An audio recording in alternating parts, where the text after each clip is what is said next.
pridefully, it is the word.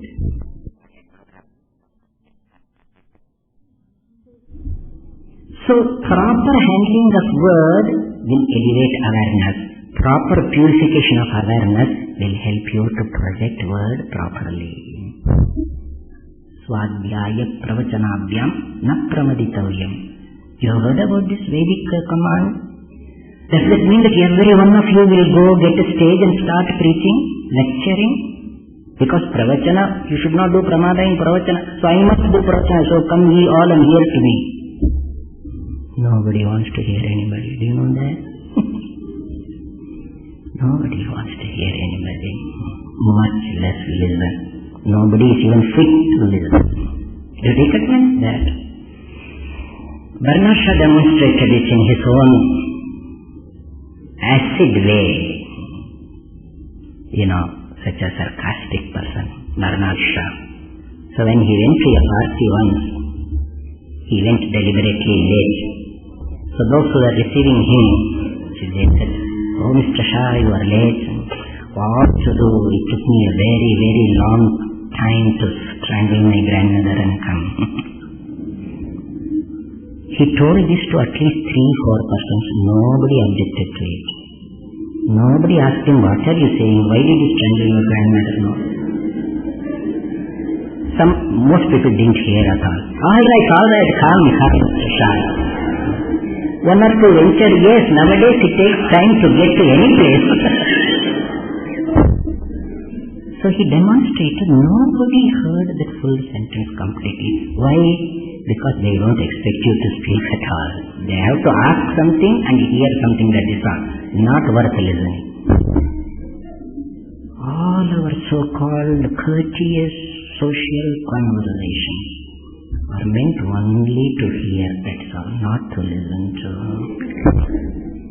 Because listening is tatparya nirnaya. There is no tatparya. What nirnaya?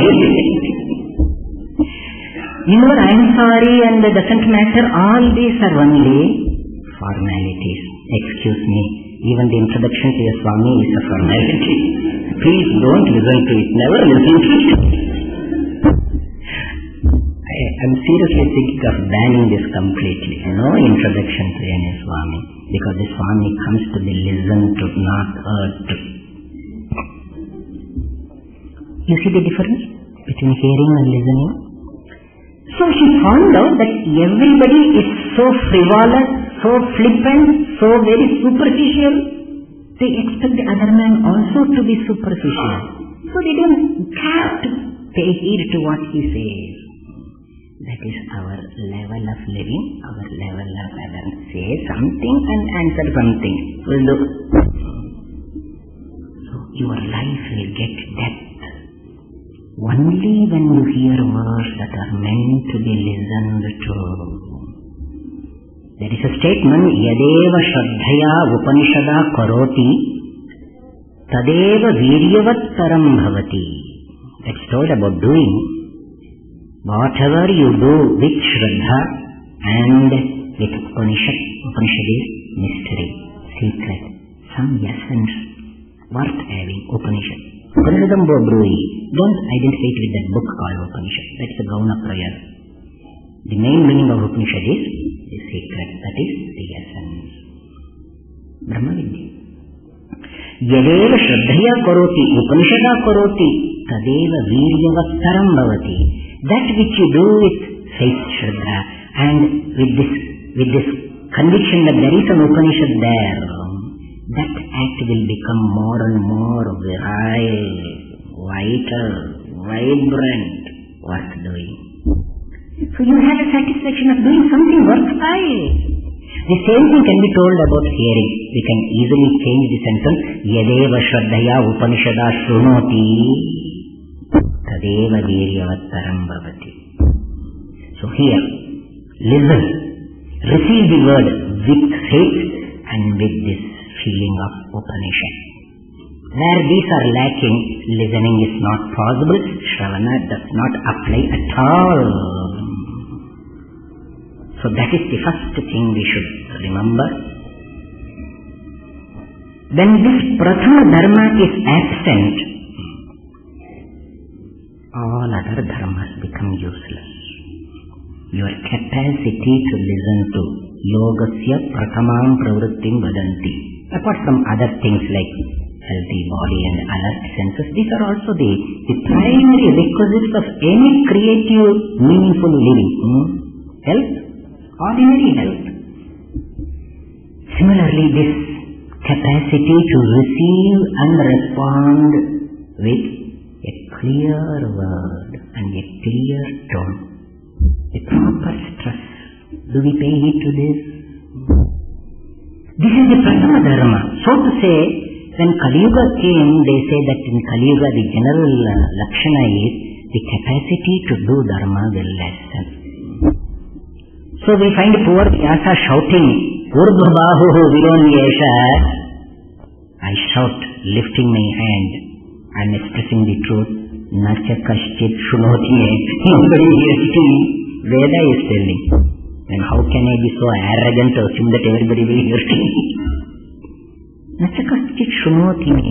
Why?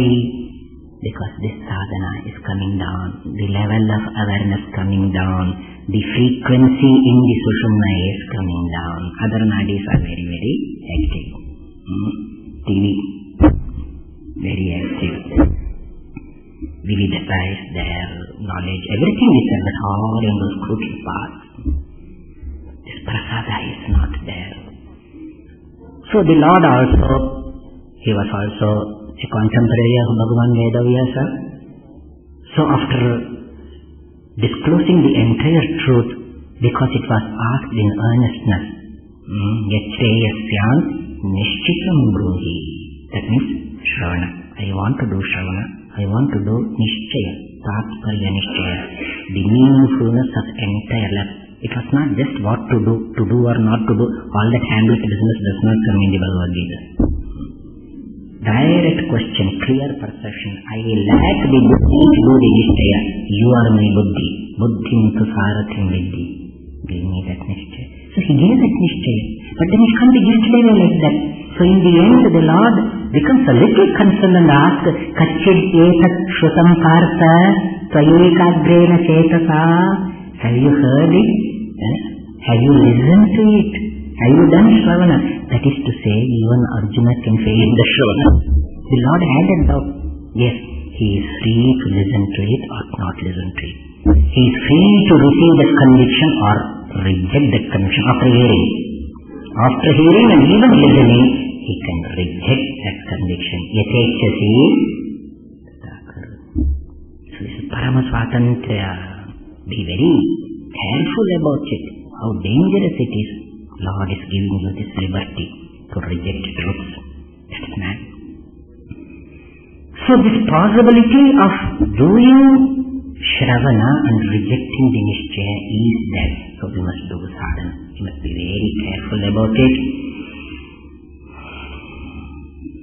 Therefore, we always apply ourselves to the Guru and the Shastra.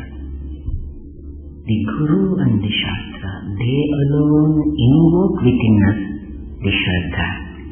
They alone give us an idea of what the Upanishad is. None else is able to do it. And that is why everybody is complaining. See, my son does not listen to me.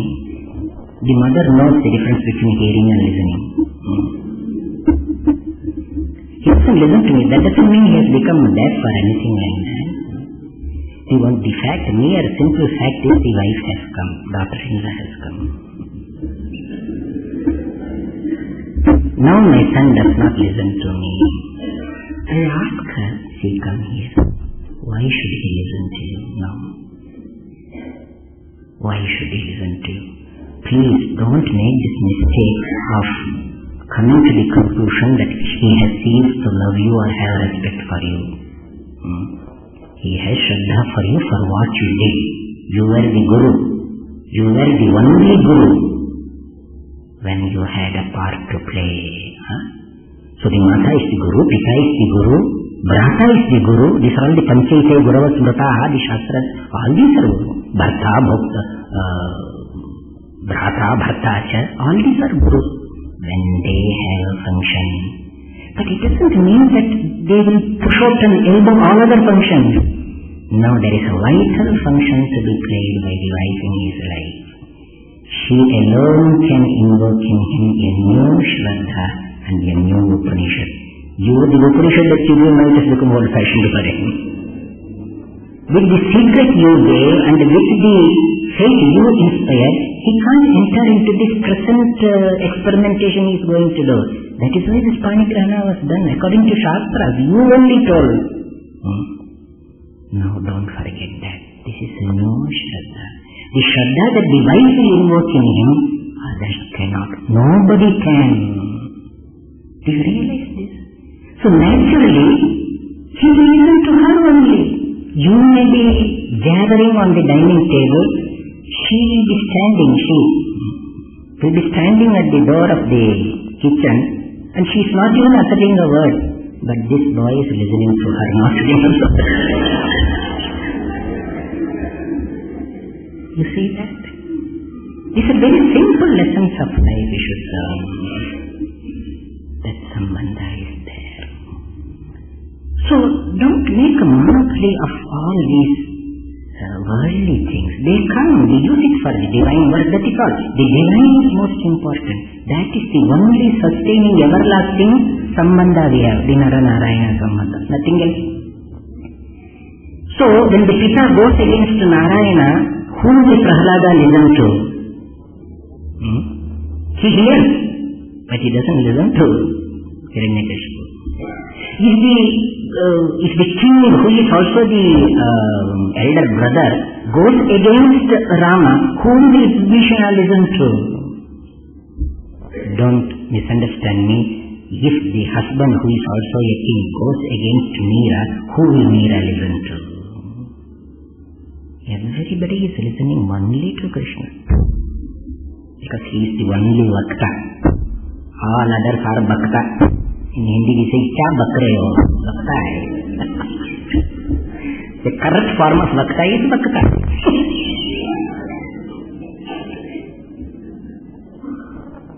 So stick to this. Shraddha and Upanishad are not just standard, desiccated principles. They are the fundamental principles for evolution. So Shraddha grows, changes its form, has new demands. So we need new Vaktas. We need new Shravanas. So those people, I pity them who misunderstand Shravana for Patana. They think, go on reading books, that is, I am doing Shravana. This is Patana. I am going on listening to lectures. This is hearing, it's not listening. It's some Shravanendriya. It's an Aindriya karma, not Buddhi karma.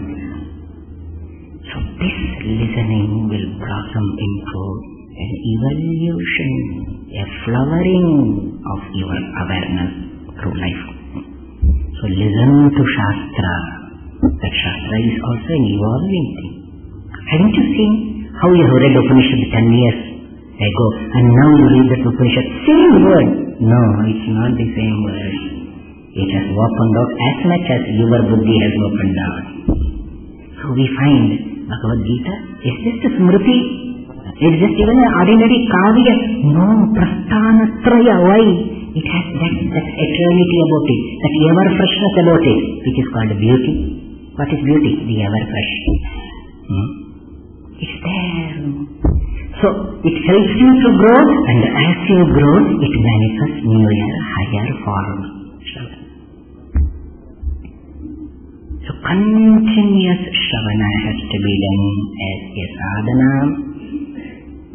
That is why somebody has told very nicely, a great teacher is not simply one who imparts knowledge to students, but one who makes them eager to pursue it for themselves.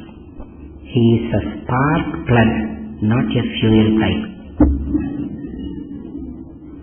The teacher is a spark plug, not simply supplying some fuel for thought.